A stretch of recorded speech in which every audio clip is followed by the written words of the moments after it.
Hello and welcome to the Willis Candle Shop. My name is Rob Wallison. I'm a retired FBI agent, former U.S. Marine, and now owner and operator of the Willis Candle Shop.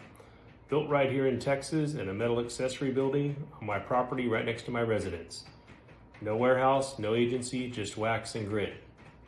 All right, here we go. This is the very first video in a 12-month journey I'm calling Watch Me Climb Google from the Bottom. We're kicking off at a domain rating of 0, and now, less than 3 weeks later, it's already climbed to 35. That's a massive leap. I'm actually going to show you some video screenshots out of a platform called Ahrefs. That's ahrefs.com, and I'll tell you a little bit more about that later. When I first started this, I thought making the perfect candle was the challenge. I spent over 6 months pouring 500 candles, but here's the punchline. The hardest part of getting this business off the ground had nothing to do with making quality candles. It was getting found on Google. Now, one thing I want to preface here is I'm not an SEO wizard. I'm someone who started an e-commerce business in retirement and figured out what I just told you over a period of about 5 or 6 months before getting here today making this video. So heads up, I'm going to throw a lot of SEO terms at you. If you don't know what SEO means, it means search engine optimization. But don't stress, you don't need to memorize all of it or take notes today.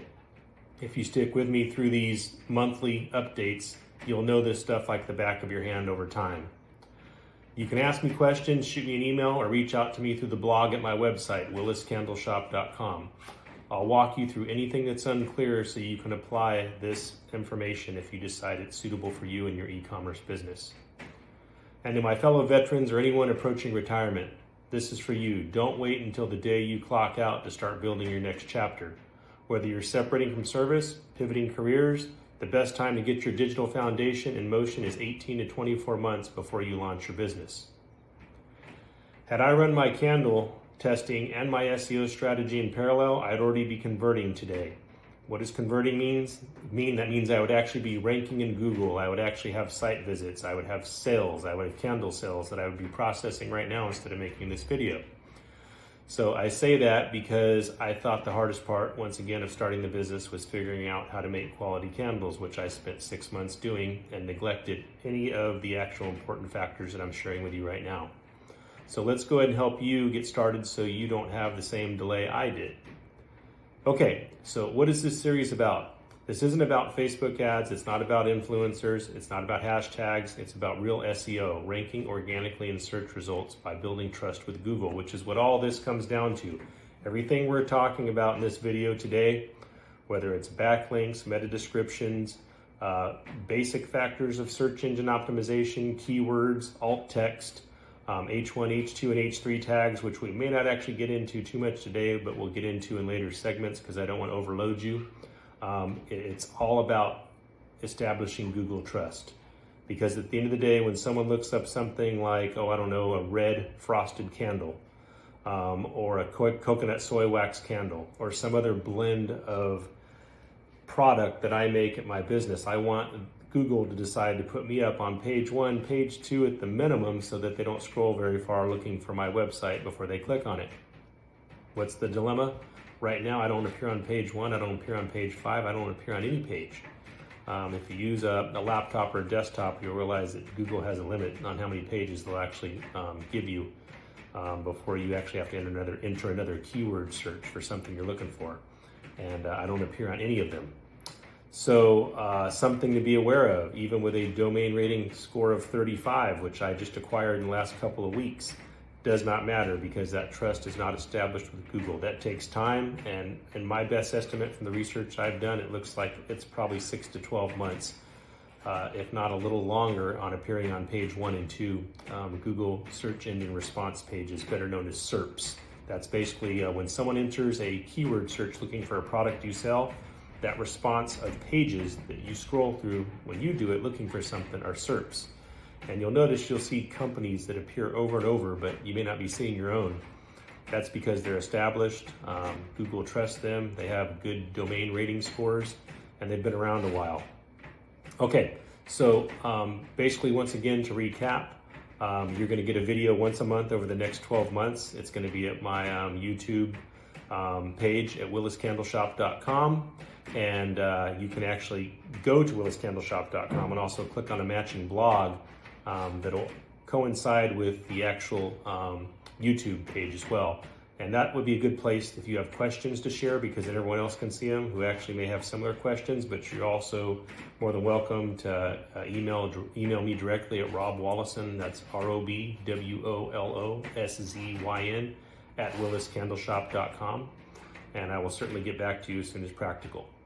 Okay, just a reminder, I do answer emails and phone calls. Right now I have time on my hands because I'm at a domain rating score of 35 with just about zero traffic to my website. As I get busier, I may not have as much time, but I will always get back to you, I promise.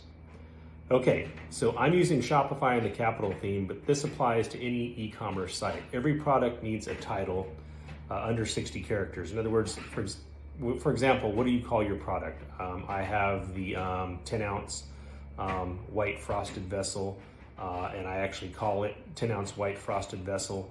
And I'll actually have something else that'll say like best candle or scented candle.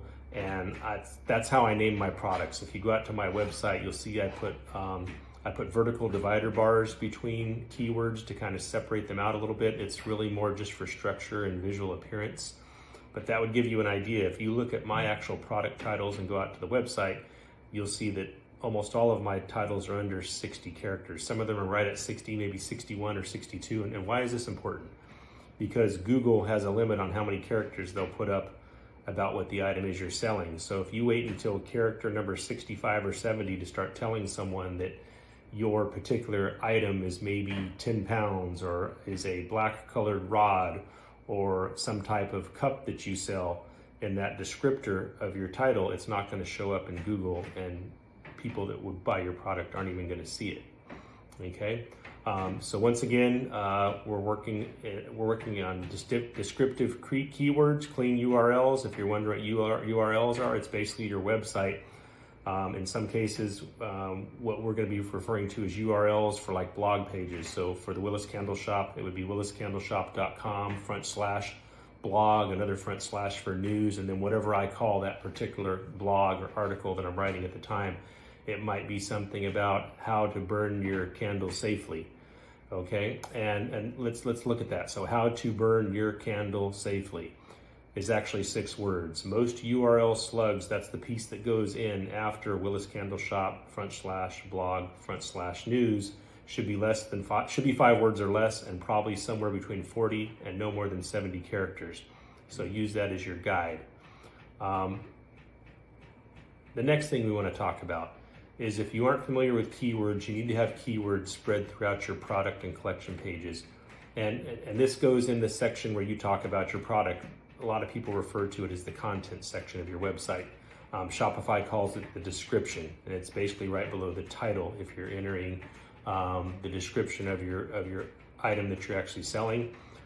My content for my products and collection pages are at least 600 words. All of them are between 600 and 650. 600 seems to be a guide from several platforms, to include Ubersuggest and other SEO managing tools that I use. And while we're on that topic real quick, we'll talk about that later, but don't go paying for all kinds of extra sites or attaching apps to your Shopify account, Wix, or whatever it is you're using, because there are a lot of things that are free. And when you're just starting out, you don't need anything more than a free app. Don't go thinking that you're going to pay $30 a month, and because it says SEO manager, it's going to be a wizard and do everything for you, because it's not. You have to do a lot of this stuff inside the metrics of your website and what it actually pulls from and submits to Google yourself. And I really suggest you learn how to do it the hard way, the way I did. You'll be better off for it.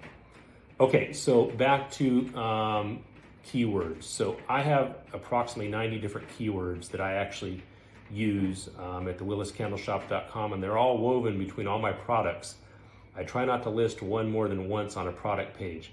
But the reason you want to do this is you want them to appear naturally. Don't think you're going to be outsmart Google and just go put keywords in your product descriptions and you're going to start appearing on page 1 and 2, because the Google bots crawl your website and they look for irregularities. The algorithm knows and actually will even find out if you're keyword stuffing if you don't have clear, concise written content that talks about the topic, very topic of what your title is, what we talked about earlier, where you're actually going to have, the title of the product you're selling, like white frosted glass candle, and then, scented candle and best candle, things like that are keywords that people search for in your title. Google's going to find out if you're just adding keywords and stuffing them in your content pages. So make sure you write clear, concise paragraphs. I recommend you use what's called H2 headers for your paragraphs. You should actually be able to highlight them and select H1, H2, H3. And while we're on it, each product page should only have H1, one H1 tag, and that should be your title. In most websites, I don't think you have to tag it. Your title is automatically your H1. In Shopify it is, so don't go recording extra H1 tags on your product and collection pages. You'll actually be working against yourself because Google won't pull it up and put it up when there's a SERP that's generated on keywords that match your content, because it can't figure out which one is the H1 tag to reference it to.